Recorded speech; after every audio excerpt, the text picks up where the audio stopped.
Hi, good afternoon. How are you? Hello, good afternoon, Shanta. Wonderful. How are you? Yes, I'm doing well. So, how's your day? Are you having a busy day today? Yes, of course. I'm okay with it, but the entire day was good actually.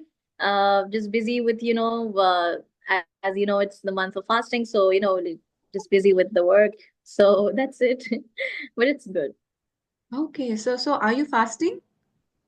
Yes, I am currently fasting. Yes. Okay. I mean, I really, I don't know what to say. You guys have so much of resilience and willpower because there are some people who do not even have water during the fast period. So, Yes. and it is summer. So I know of a few people who would say like it is hot and still they are not allowed to have water because they're on fast. So I would really look up to those people. Thank you so much. I think it's like, totally because of course we do it something for the sake of God, right? So it just happens naturally. And of course in the beginning it gets really thirsty. I feel extremely thirsty in the beginning, but then it's fine, once you get used to it, you get the habit of it. So it's fine. I think initially it is difficult to keep that habit also. Like, has it happened by Yes, mistake? You just took a sip of water by mistake. Has it happened? yes, it did happen. When I was a kid back then, I still remember, I just had a sip unintentionally, of course. And then after I had a full, I just had half of glass, half of glass of water. And then I ran to my mother saying, oh my God, I broke my fast. How would I do it? Now I'm no more fasting and all. But she was like, it's okay. If you've done it unintentionally, so it's allowed, it's permissible. Okay. Otherwise, if you're doing it intentionally, then of course you have you break your fast. But yes, things like these happen in the beginning, and it gets a bit difficult because your body is not used to it, your mind is not used to fasting, like knowing the fact that you can't drink water or have food. So it's initially difficult, but then later on we get the hang of it, so it's fine. Okay. Okay. So if before we proceed further into the conversation, I would love for you to introduce yourself to the viewers. Okay, so hello everyone. My name is Firdaus Fatima, and I have done my graduation and my master's in English language teaching. Okay, and I am currently working as a tutor uh, for teaching English as a second language, and I have experience in teaching English, spoken English specifically, for like 2+ years, I would say, and beginning with my journey, like how I began into it, I would say, uh, it started from a very young age, actually, because earlier I had this habit. Again, it was done totally unintentionally and, just out of hobby, I would say. What I used to do is basically I used to go to different classes in my school. During my school days, I used to go in different classes, and whatever proverbs or quotes which used to be hung over there in the classes, we had this thing that in every class there has to be a chart full of quotes, okay, or proverbs, be it English, and it could be like related to any topic or any theme. So I used to go and I used to read those topics, and I mean those quotes actually, and then whichever I used to like, I used to write it down, and then later on, after 2 years or something, I believe, I had this huge journal of quotes, a whole huge book of quotes, a huge, like a record of quotes of Mhm. various topics, and I used to write it down. I used to design it and decorate it. So that's how I actually began, getting into this language, and that actually gave me a kickstart to begin my English journey and get into this field, and be able to help students over the years to build up their speaking skills, or their writing skills, etc. Okay. So did you always want to become a teacher? Were you inclined towards teaching? Yes, I was always inclined towards being a teacher, professor, I would say. Like it was all, and that too, of English specifically, because earlier, when I was a kid, I had this hesitation of speaking. So I had this thing that no, I want to overcome this thing, and and coming from a background as well, where my mom is a teacher, my grandfather, grandmother, and all, they were all into this, this teaching field. So I always had this thing that if you're a teacher, you can speak very well. You're a good speaker. I had this thing in my mind. So I was always inclined towards, being a teacher, getting into this profession. So this was something which came in, like, this was, so, to be very honest, it was inherited to me. Exactly, yes. And after joining as a trainer or a teacher, so how's your experience so far? And is it satisfying, or what do you feel about it? Of course, like, after joining or after like coming into this field, after completing my education as like, in this field, and then being able to deliver my knowledge to other people, I think it is phenomenal. It gives a really good feeling, that, you're able to impart you're able to give your knowledge, you're able to share your knowledge to other people. And of course, it's really satisfying to see. And not just like, in teaching, I feel like while teaching, I even learn simultaneously. Right, You right. know, the issues what people face. There's so many issues that people face Mm. while speaking or like, performing the other various skills of language.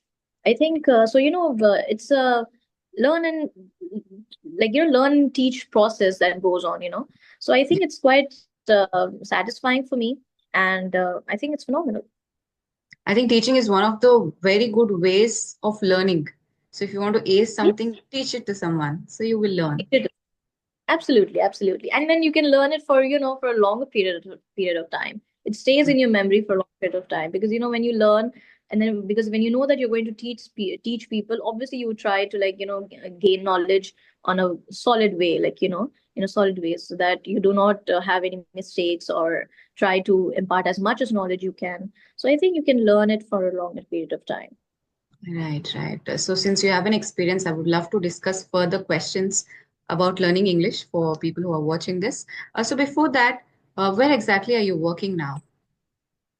I am currently working as a tutor at a platform named Speaking Fever, which is like particularly like exclusively designed for learners of all levels, of all ages. And it is like exclusively for speaking, to enhance their speaking skills, to build their fluency, and for them to be able to speak confidently. So I'm working there as a tutor. Okay, so do you provide one-on-one or group sessions? Yes, yes, we provide one-on-one sessions for people. What they do is like, like they begin by, having a demo session, and then Okay. it's a one-to-one session, and then later on, that's how it starts. Okay, so I guess are you providing any free demo for people Yes, to? yes.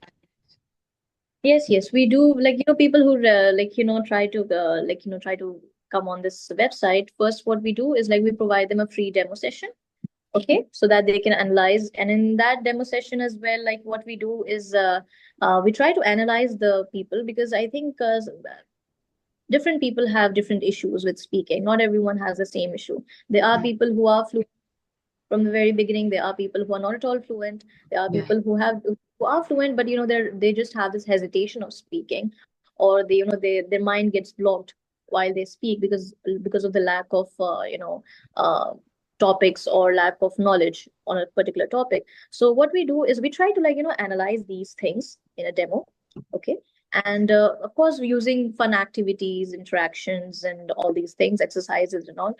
We try to do that, and then we try to, after analyzing them, what we do is we recommend them what kind of plan they should register in, and then that's how we begin.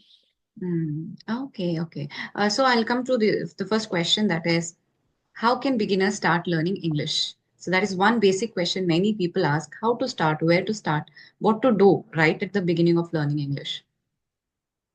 I feel like, and for beginners, speaking, it is a productive skill, right? It's not a receptive skill. You produce speech. So, in the beginning, I think it becomes really overwhelming for people, Hmm. to be able to speak. So I think the very first thing which I personally recommend, and I have even tried it on myself, is to not memorize words in isolation, rather like use those words, or like try to get words, or know the vocabulary by being in situations, in whatever situations you are there on a daily basis. For Mm. example, for a beginner, I would say, like, for example, a school going person or a child, I think, like, you go to a school, right? You go, you learn so many other subjects. So try to learn those, or like, try to understand, not even learn actually, but try to, like, understand words which you encounter on a daily basis from contexts. So I think that is how a person can actually kickstart their journey in, understanding English, or like to learn what English is and all of that. And then apart from that, I think watching daily news or movies, because I also understand that people don't usually watch news these days, Yes. it gets really boring. I mean, it's I think it's quite a conventional way of beginning, or like how I actually began my journey. But I think these days, I think the best way and the most interesting way, which I feel like, it's quite captivating people and you can understand things quite easily, is by watching movies, good Mm. English movies, and also repeating, like, or like, what do you say, mimicking the native speakers. I think Okay. that's how you actually begin, by a beginner can start. Okay, excellent. That's right. So there's another section of people who say that they know English. They know English, everything is there in the mind. They can understand English very well. And they feel that I can speak English. I know everything, I can speak English. But when you come to the Hmm. reality, they are not able to speak. Something happens. There are a lot of people who complain, my legs start to shiver, or I Hmm. cannot speak for some reason. So what would you like to tell them which that will help them? I think what they personally, I would like to tell them, like, whatever they are facing, it is something which is completely normal. Even the most professional speakers, or like, well-known, profound speakers face this issue. And the only way this thing would, vanish away is through practice. Mm, Okay. So before, like, going to the podium, or before delivering a speech, or getting into a competition, etc., whatever the situation is, I think the best way is to first try to, like, calm down your mind, mm, think all the points in your mind, right? Get it gathered into your mind. And the best, and even before doing that, I think the very first thing which people should do is, write down those points exactly. after getting the topic or whatsoever. For example, like, if these speech competitions, or like, elocution competitions, etc., which used to happen earlier, and it happens today as well.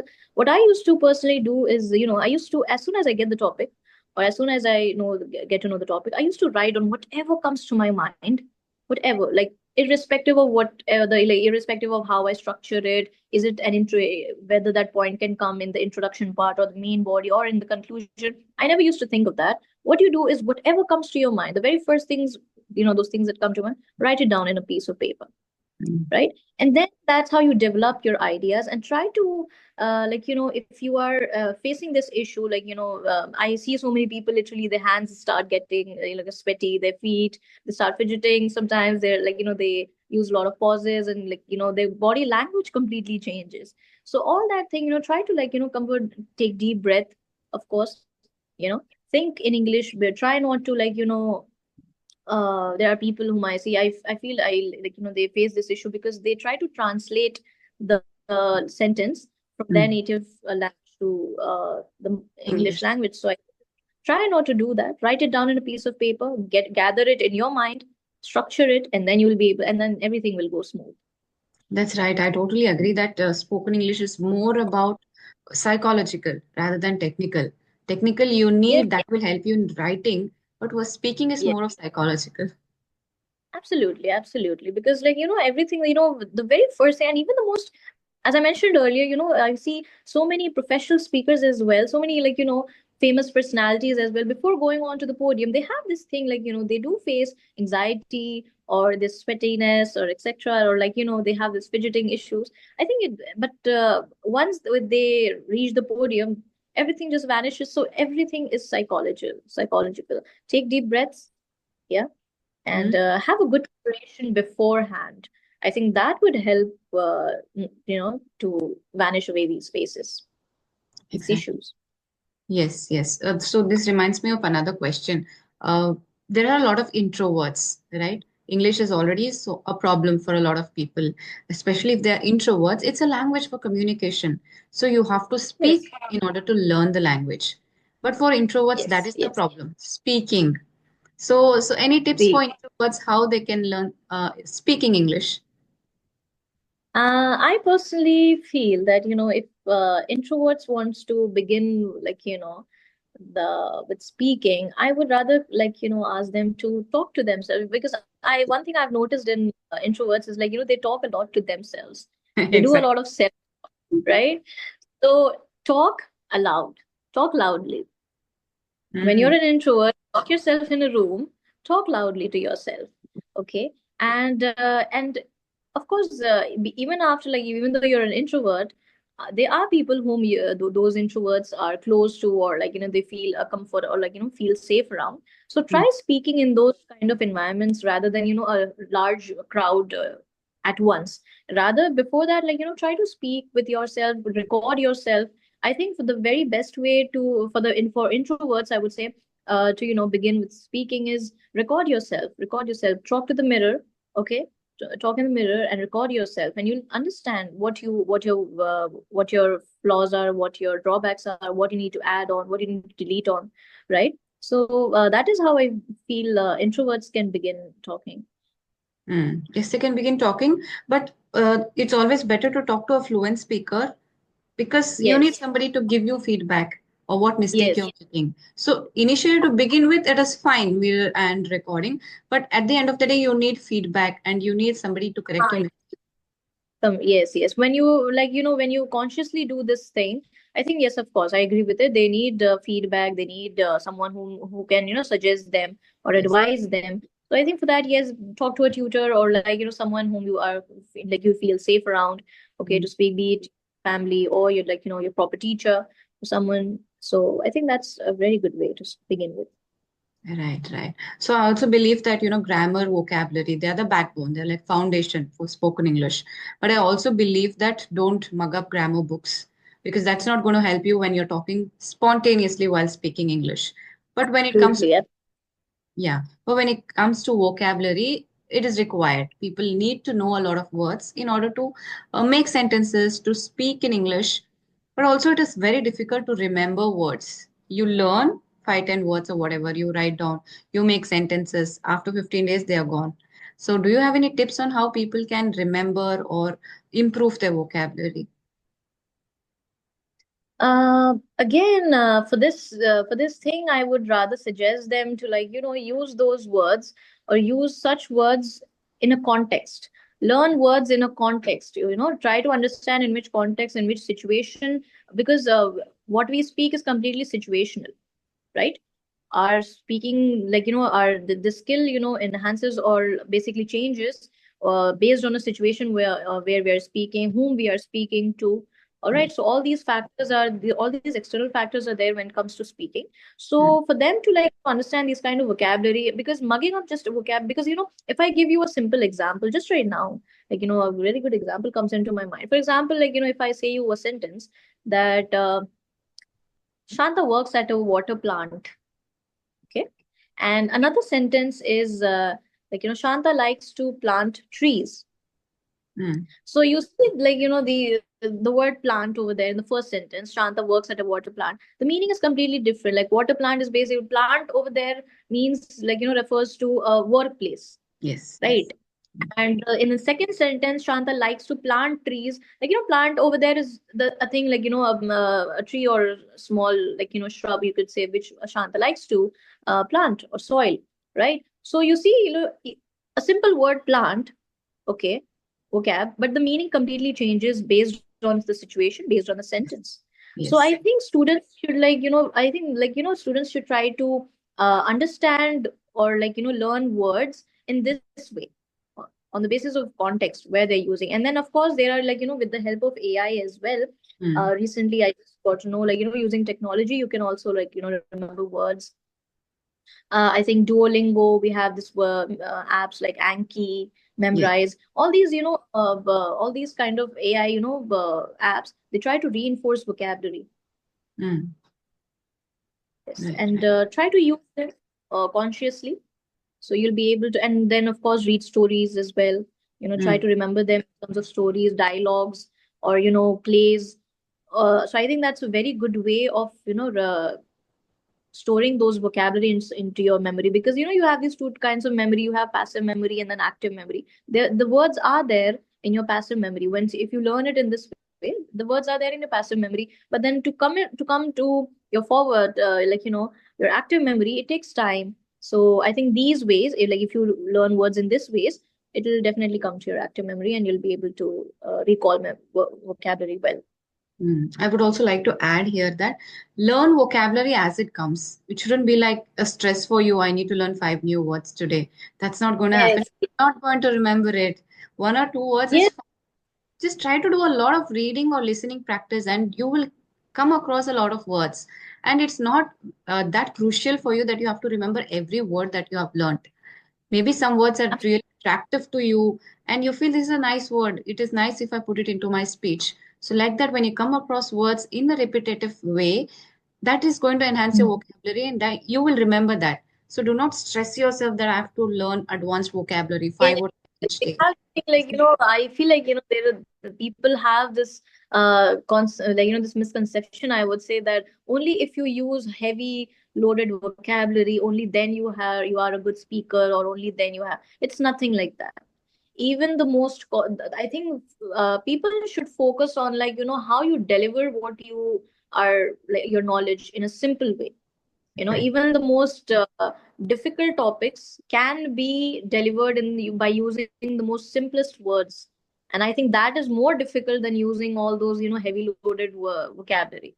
So I think people should focus on that, because, speaking, it's a skill, Yeah. something, you do it on a daily basis. It's not Hmm. something like, rocket science. You're doing a sort of experiment. It's nothing like that. So don't take things, so much on your nerves, and relax and learn things in a fun way. Yes, I agree with it. Yes, yes. Speaking the language is a skill. It's not like a talent that you're born with. It's a skill anybody can Yes, yes. develop it. It's not like, acquired. It's something which can be developed over the years. Yes, yes. Okay, so tell the audience how they can book a demo session and how they can join Speaking Fever. It's very simple.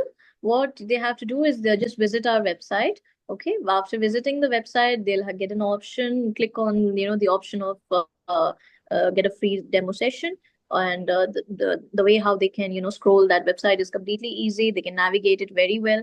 It's easy to navigate as well. So what they have to do is just click on the demo. They'll focus, and they can even choose the time, which time which is best suited for them. It is totally up to their will, and whosoever is available at that time, the tutor will be able to give them a free demo session.